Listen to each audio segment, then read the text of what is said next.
देसी गाय आधारित मैंने एक गौशाला बनाई है, जिसमें गोबर और यूरिन से हम जीवामृत बना रहे हैं। ये 2 साल मेरा ट्रांजिशन होगा। खेती को मैं टोटल नेचुरल खेती में बदलूँगा। इसमें क्या है, सिर्फ गोबर और यूरिन बेस्ड ही फर्टिलाइज़र और पेस्टिसाइड इस्तेमाल होंगे। नमस्कार, आप देख रहे हैं जनमंच खबर। आज विजयदशमी के दिन कुशीनगर जनपद के हनुमानगंज थाना अंतर्गत बोधी छपरा ग्राम सभा में हम एक ऐसे फॉर्म पे हैं, एक ऐसे किसान के साथ हैं जिन्होंने गौ रक्षा के क्षेत्र में, गायों के उत्थान के क्षेत्र में और खासकर कृषि के क्षेत्र में जो एक नई क्रांतिकारी बदलाव करने के तरफ आगे बढ़ रहे हैं और किसी जगत को एक ऐसे वरदान की तरफ ले जाने का प्रयास कर रहे हैं जो आने वाले समय में किसानों के लिए और आने वाले समय में खेती के लिए काफ़ी लाभदायक सिद्ध होगा। हमारे साथ आज फिर बात करने के लिए मौजूद हैं डॉक्टर दिलीप सिंह जी, जो इस फॉर्म के केयर टेकर ओनर हैं और जिन्होंने आज इस विजयदशमी के अवसर पर एक ऐसे गौशाला का शुभारंभ किया है जिस गौशाला में गौमूत्र और गोबर की सहायता से रसायन तैयार किए जा रहे हैं, जैविक रसायन कह लें, जो खेती को लेकर, खेती में होने वाले परिवर्तनों को लेकर, उत्पादक क्षमता को लेकर ढेर सारी क्रांतिकारी बदलाव कर सकते हैं। तो बहुत बहुत स्वागत है सर आपका हमारे इस प्रोग्राम में। धन्यवाद। क्या है इस पूरे गौशाला का मोटिव? ये इस गौशाला की जो इस देसी गाय आधारित मैंने एक गौशाला बनाई है, जिसमें गोबर और यूरिन से हम जीवामृत बना रहे हैं और वो जीवामृत हम अपने फार्म पे यूज़ करेंगे। और अगले 2 साल मेरा ट्रांजिशन होगा। खेती को मैं टोटल नेचुरल खेती में बदलूँगा। इसमें क्या है, सिर्फ गोबर और यूरिन बेस्ड ही फर्टिलाइज़र और पेस्टिसाइड इस्तेमाल होंगे।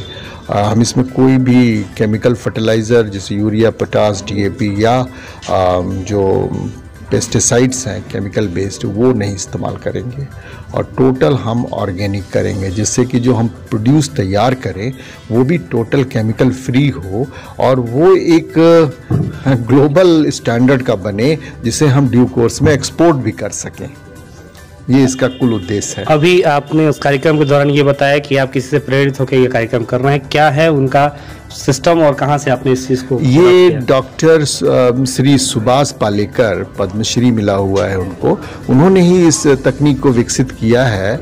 और इसमें हम देसी गाय के यूरिन और गोबर, 10 लीटर गोबर और 10 लीटर यूरिन को 200 लीटर पानी में घोल के उसमें 1 किलो गुड़ और 1 किलो बेसन और थोड़ी सी 1 मुट्ठी वर्जिन सॉयल, जिसमें कोई केमिकल ना हो, किसी पीपल के नीचे या किसी फॉरेस्ट एरिया का हो, ऐसी सॉयल डाल के 7 दिन सुबह शाम उसको क्लॉकवाइज घुमाते हैं तो वो तैयार हो जाता है। तो हम रोज़ाना लगभग 250 लीटर जीवामृत तैयार करते हैं और वो हमारे खेत में जा रहा है। तो धीरे धीरे हम अपनी सॉइल को इतना बेहतरीन कर देंगे, माइक्रो ऑर्गेनिज्म से भर जाएगा, क्योंकि ये खासियत है देसी गाय के गोबर की। 1 ग्राम गोबर में 300 करोड़ इसमें सूक्ष्म जीव होते हैं, जबकि वही जर्सी गाय के गोबर 1 ग्राम गोबर में मात्र 60 लाख होता है। मतलब 5 गुना ज़्यादा गुणकारी इसका गोबर और यूरिन है। तो आप कल्पना कर सकते हैं कि देसी गाय हमारी भारतीय संस्कृति में परंपरागत क्यों इतनी इम्पोर्टेंस दी गई है। ये एकदम सिद्ध करता है कि इस गाय के गोबर और यूरिन की जो क्वालिटी है वो शायद मानव के लिए सबसे करीब का और सबसे मतलब कीमती अगर कोई जीव है तो वो हमारी गाय माता है। इस गाय माता के जरिए हम अपनी खेती के सारे दुर्गुणों को ख़त्म कर सकते हैं और काफ़ी सस्ते में हम बेहतरीन उत्पादन ले सकते हैं और उन उत्पादन की कीमत भी हमें ज़्यादा मिलेगी। ये जो आपका पूरा फॉर्म है जो कितने पार्ट में बना हुआ है, और थोड़ा सा एक बार इसके बारे में? नहीं, अभी करीब हम 30 एकड़ फार्मिंग कर रहे हैं। तो 30 एकड़ के लिए हमारे पास अभी हम 12 गायों की कैपेसिटी का ये बनाए हैं, जिसमें अभी 6 हमारे पास हैं। तो यही धीरे धीरे बढ़ के 12 हो जाएंगी, कोई मैं अलग से नहीं लाने वाला हूँ, इन्हीं के प्रोपोगेशन से ये बढ़ेंगी। और फिर जब फुल कैपेसिटी हो जाएगी तो मैं समझता हूँ मैं अपनी आवश्यकता से भी बहुत ज़्यादा जीवामृत पैदा करने लगूंगा। तो हो सकता है कोई हमारा फेलो अगर किसान चाहेगा तो उसको मैं दूंगा भी। मतलब 1 एकड़ के खेती के लिए कितना जीवामृत? 1 एकड़ के लिए 1 साल में समझिए अगर आप 1000 लीटर जीवामृत डाल देते हैं तो भरपूर हो जाएगा। कितने दिनों के अंतराल पे डालना होता है? 1000 आप अगर 3 बार डाल दीजिए साल में तो बहुत असरदार होगा। और हर साल डालते रहिए, क्योंकि अभी तो हम थोड़ा शुरुआत है तो थोड़ा अभी इंटेंसिव जा रहे हैं, थोड़ा ज़्यादा ही डाल रहे हैं। तो जैसे अभी हमने केला लगाया है, नया केला 4 एकड़, तो उसमें हम 3-4 बार डाल चुके हैं। अभी नया गन्ना लगा रहे हैं, उसमें भी 3-4 बार डालेंगे। तो और क्रॉप की क्वालिटी देख के हमारी पूरी टीम का दिल खुश हो रहा है, मजा आ रहा है। ये तो है, मतलब और डालते कैसे हैं? सॉइल में जड़ में इसको या तो स्प्रेइंग कर देते हैं या ड्रेंचिंग करते हैं, लेकिन ड्यू कोर्स में इसको हम जब इरिगेशन करेंगे उसके साथ मिक्स करके डाल देंगे। अच्छा, मतलब फर्टिगेशन हो जाएगा। तो ये फायदेमंद है कि हम उसको केमिकल में जो कीड़े लग जाते हैं, कीड़ों के लिए भी फायदेमंद है और ग्रोथ के लिए फायदेमंद। निश्चित क्या होगा कि जब स्ट्रेंथ बढ़ेगी ना सॉइल की तो क्रॉप की इम्यूनिटी बढ़ेगी। जैसे अभी कोरोना से लड़ने के लिए कहते हैं ना कि अपनी इम्यूनिटी बढ़ाइए, वैसे ही जब सॉइल अच्छी होगी तो क्रॉप की इम्यूनिटी बढ़ेगी तो उसको कीड़े कम नुकसान करेंगे, बीमारी कम लगेगी। और बाय द वे लगते हैं तो यूरिन बेस्ड तैयार होगा पेस्टिसाइड, जिसको डाला जाएगा, कंट्रोल हो जाएगा। एक बार आपका वो डब्बा देखें जहाँ पे आप इसको इकट्ठा करते हैं। चलिए, और जो भी ये नाली बनी हुई है, हाँ, जो भी पेशाब हो रहा है, हाँ, सब इस नाली के जरिए इस टैंक में जमा हो रहा है।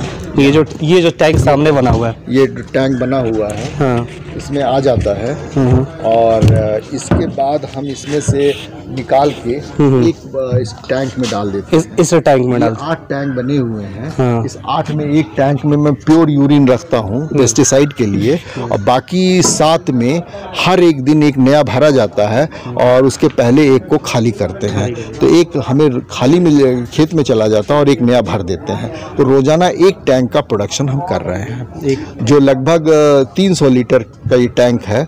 और 1 लीटर की मॉनेटरी वैल्यू इस समय लगभग 15 रुपए है, तो यानी 4,500 रुपये पर डे का हम मतलब फर्टिलाइजर बना रहे हैं। तो ये निकालने के लिए नीचे ये लगाया है, इसे बाल्टी में निकाल के आगे कर लेते हैं। ये तो किसानों के लिए एक अच्छा एक वरदान है। आपने ये अपने पिताजी के जन्मदिवस के अवसर पर ये इतना अच्छा कार्यक्रम किया, और हम उम्मीद करते हैं कि किसानों को इससे ढेर सारा फायदा होगा। निश्चित रूप से। और किसानों को किस तरह का संदेश देंगे? जो नहीं, किसान हमारी क्रॉप को देखें, हाँ, और देखें और इसको अडॉप्ट करें। इसका फायदा ये होगा कि अगर एक गाय भी कोई रखता है और इस सिस्टम को करता है तो एक तो उसको दूध मिलने लगेगा और पूरा गोबर और यूरिन से अपनी 1-2-4 एकड़ लैंड को वो पूरी तरह फर्टिलाइजर दे सकता है, और अपने पूरे फार्म को वो केमिकल फर्टिलाइजर मुक्त करके नेचुरल खेती करेगा, जो ज़्यादा फायदेमंद है। और सबसे बड़ी बात है, ये खेती सस्टेनेबल होगी। ये खेती जब आप अपने नेक्स्ट पीढ़ी को देंगे तो वो पीढ़ी भी गदगद होगी, क्योंकि कमज़ोर सॉइल आप नहीं देंगे, बहुत मजबूत सॉइल देंगे।